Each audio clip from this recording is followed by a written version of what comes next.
Hello guys, happy Deepavali. আজকে তো ভূত চতুর্দশী। আজকে তো মোমবাতি আবার জ্বালাতে হবে। আসো এদিকে আসো। এখান থেকে অন্যদের বাড়িটাও দেখা যাচ্ছে, আমাদের বাড়িও দেখা যাচ্ছে। এই যে দেখো, ঠাকুর করতে তো নেই, আসো দেখে যাও। এই যে দেখো ঠাকুর ঘর। এবার চলো একটা জায়গায় যাই।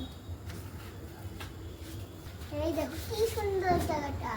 রাজকামটি কেমন লাগছে বলো? ক্যামেরাম্যান এদিকে আসো। এটা আমার কেমন লাগছে?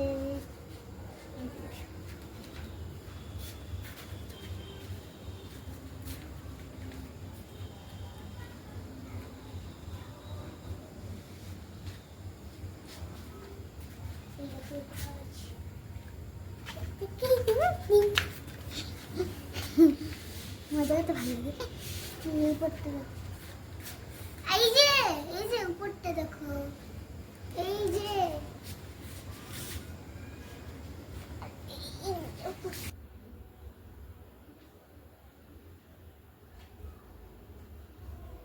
হ্যাপি দীপাবলি সবাইকে।